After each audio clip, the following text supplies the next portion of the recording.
Hello, this is Angela with Parkrose Permaculture. Welcome back to Hausfrau Friday. This is a regular weekly segment where I talk about the overlap of the pursuit of sustainable living and domestic skills and philosophy. Today, I want to talk about something that y'all have requested over and over and over again.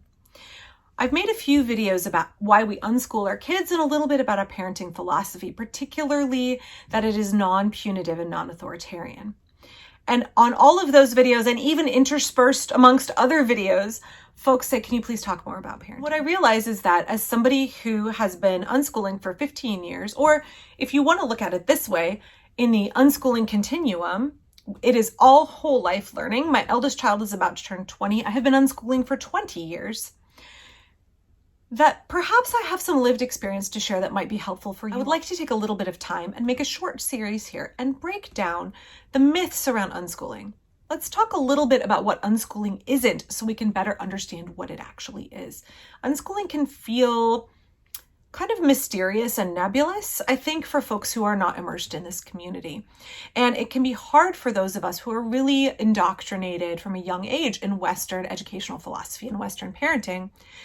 It can be really hard for us to wrap our brains around what unschooling is. For me, it was really hard. It has been a long process.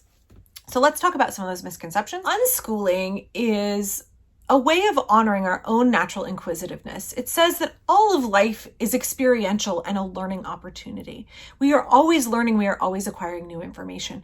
And what is important is that we learn how to learn and that we be allowed to follow our interests, that everything has value. It is acknowledging that our children are just as clever and inquisitive as we are. Maybe they know themselves best. Maybe they know their own interests best. Just like permaculture is site-specific design that is tailored toward the unique climate, set of circumstances on your site, individuals who utilize that site, and the community in which that site is located. Unschooling is specific to each individual child and each individual family and will look different, because every individual is unique. We all learn best in different ways and we all have different passions and interests.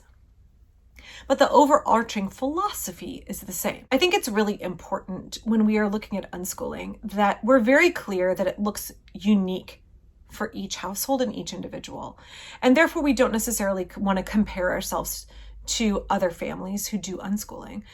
There are tidbits we can glean that may help us. There is encouragement we can find in the way other people are unschooling.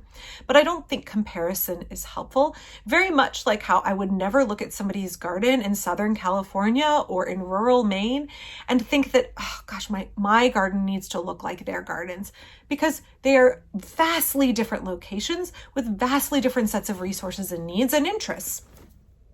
Unschooling is no different. Even amongst my different kids, their educational journeys are all very, very different from each other and different from what I would choose for myself, because unschooling does not end when you hit adulthood. It continues. So I am somebody who graduated from public school education and became an unschooler as an adult. And my kids have had the benefit of being unschoolers the whole way through. Let's tackle for a moment one of the big misconceptions folks have about unschooling. So first off, unschooling is not unparenting. I'm going to keep clapping my hands because I feel so strongly about it. Unschooling is not unparenting. I think there are folks who say they are unschoolers who are unparenting. That doesn't mean that they are. I can say that I'm a bunny rabbit, but it doesn't mean that I am one. Unschooling is about having a connection with your child, having a relationship with your child where you are invested in your kid's educational experience and their whole life experience. And because of that, it cannot be unparenting. I've seen folks who claim to be unschoolers who don't seem particularly interested in having children or parenting them. And so I think unschooling can be kind of a convenient thing for them to fall back on. For whatever reasons, maybe political or religious reasons, they are very anti-government public schools. Or perhaps they can't afford religious private schools. And so they want to homeschool their kids, but they actually maybe don't like children very much, or they don't like their kids. And so they can say, well, I'm unschooling you. But they aren't invested in a relationship with their children. They don't seem to particularly like their children, and they don't help facilitate their kids' education. That's not unschooling. That is unparenting. That is cloaked in the guise of unschooling. Real unschooling requires in many ways more work than traditional homeschooling because it requires a lot of emotional growth on our part as parents. It requires a lot of us looking at our own inner child and healing from our own trauma, both trauma as far as how we were parented and also educational trauma. Trauma from being in institutionalized schools with authoritarian structures, right?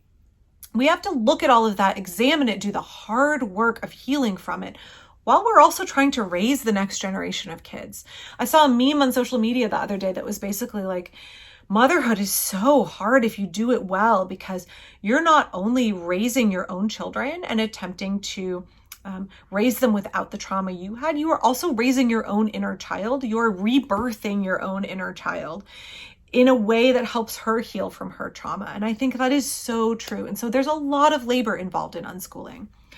There's so much of wanting to parent our kids the knee-jerk way we were parented, in a very authoritarian, dogmatic way. It's much easier to say, I don't want to talk about it. I don't want to explain it to you. Just do what I say, or else you get a consequence. It's much easier to have coercive parenting in many ways, which is probably why folks do it, than it is to unschool your kids, than it is to have a relational way of parenting, a non-coercive way of parenting. I think so much of Western parenting and Western educational philosophy falls within this sort of paradigm of, very Christian notions of sinfulness, disobedience, misbehavior. And I would say, as someone who's deconstructed from that kind of thinking, it's easier to look at it differently from the other side of it. And unschooling helped me get to the place where I'm at now. But so much of the way we run schools and the way we parent our kids is based on punishment. And unschooling says, one, that doesn't work. It just teaches your kids to lie and sneak and cheat. And it actually doesn't honor their own interests or help them become people of integrity or people who know their own will. When you unschool your kids, it often takes so much more work because it is about the relationship and the communication, and that comes with so many whys. When you have authoritarian school structures, authoritarian parenting, it is do it because I said so, or you will face a punishment. And we don't have to expend the mental energy to explain everything. And we don't have to deal with the disappointment of someone disagreeing with us. When you unschool your kids, it's a lot more work. So if I say, you know what, we need to move on from this subject and start doing cleanup. Well, why? I'm not done, Mom. I'm still reading about this. I'm not ready to move on. Well, why should I have to?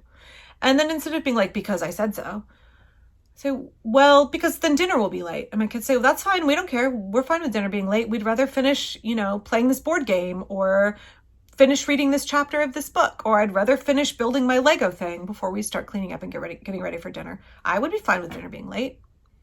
And it's about negotiation. There's so much more negotiation because it's about honoring the needs of everybody in the family and honoring your kids' educational journey. That takes more energy as a parent. It can be, I was actually talking with my friend last week about it can be exhausting to constantly have to explain the whys to our kids and to justify our own choices. But boy, that does a tremendous job for us of helping us grow internally and actually question, why do I have these rules? Why do I say something is important? Why does dinner need to be on the table at 6? Why can't it be 6:30 if everybody else in the family is fine with it? Why do we have to stick to this schedule? So when you unschool your kids, you find that you have to justify your choices a lot more, and your kids have a say in how the day is going, what they're learning, in a way that stretches and grows you as a person tremendously. And I've seen that be exceptionally beneficial for me. It's gotten me to question a lot of arbitrary rules and strictures that I grew up with and ask, why is this institution necessary? Why is this rule necessary? Is there a better way? Being an unschooler not only encourages your children to be critical thinkers, it gets you to be a critical thinker and to question everything and say, is there a better way I could design, a way that honors my own educational journey, a way that fits better in my life, in a way that makes me a happier person, not just my kids. The benefit for me has been my own personal growth, as well as facilitating my kids' personal growth tremendously. When every we must do this is responded to with a why, I'd like a justification, you can't unparent, right? I imagine feral children running wild. How can you parent without any rules? So unschooling can look like unparenting to an authoritarian Western mindset. There have been a number of documentaries and news stories over the past decade that have featured kind of tangle-haired children eating Cheetos and playing video games all day long, or kids with like dirty clothes and no shoes, like running feral in their backyard all day long. And I think folks think that's what unschooling looks like. And it can, because unschooling is tailored to the needs of the kid and the family. When we unschool, we say, whatever activity you are meaningfully engaged in right now is useful to you. It's beneficial to you. I may not be able to understand from the outside what you're getting out of it, but you clearly do. That's why you're engaged in this activity. And I don't want to disrupt you from it and move you on to something else. For instance, if my kid is engaged in an art project or chatting with her friend, I don't say, time to move along to the next subject. We're done. You spent 50 minutes on it. Close it up. Move on to the next thing. My kid will say, well, I am actually still getting something out of this. I need to follow it all the way through. I'm on the cusp of learning something here. I'm on the cusp of my ability to grasp a new subject, like breaking open. Please don't interrupt me and make me disengage from that process. And I think that's one way that unschooling has really taught me to be much more fluid in the way we run our days and unscheduled, because sometimes you have good intentions, but you find that, boy, you latch on to something and you just take it all the way down the rabbit hole and you learn so much more and so much more meaningfully than you would if you were on a set schedule. It's much more like how when I walk out into my garden, I see what needs to be done for the day. And sometimes I get engaged in a task that was not on my calendar, but it's something that needs to be done in that moment. Unschooling is very much that way as well. What are our own needs? Where are they directing us? What are we plugging into that like we're really getting something out of this and it's important to us, even if other people in our lives can't see how it is? Again, not unparenting, because it doesn't mean that we let our kids run feral and we never direct them or we never guide them. Even adults need guidance from others. If you're having conflict, you may need to go to a mediator to help you work it out as an adult. If you need to learn a new skill, you may need to take a class to do it. Let's say that I want to learn how to play a new instrument. I may learn best by having an experienced musician come and help teach me. I may need to take a workshop on something to really wrap my brain around it. I may not know how to get from point A to point B without somebody helping direct me there. And so children are no different. And unparenting robs our kids of the opportunity to get that guidance and get that assistance. And when we unschool, we are really tuned in to when we need to step in as parents and help direct and guide our kids and provide them with more materials and resources to get them where they want to go. Therefore, it cannot be unparenting. The more that we dive into unschooling, the more it has made us as a family have stronger relationships with each other, and it's made me a much better parent than I would have been otherwise. It's forced me to do the work that is meaningful and necessary to me in order to effectively unschool my kids. It's very much how I view unschooling. You do the work that is necessary, that you acquire the skills when you need them. You acquire the skills when they're really relevant in your life, and then you hold onto them and internalize them in a way you never could if you were just studying for a test, right? So I hope hi Boof, I know you got class. Please tune back in next time. I will talk a little bit more about what unschooling isn't, and then some reflections as a parent who has now unschooled 2 children into adulthood. Thanks for watching. Please remember to click like and subscribe, and a big thank you to my new patrons, Julia, Faith, Rox, and Em. Thank you for your support.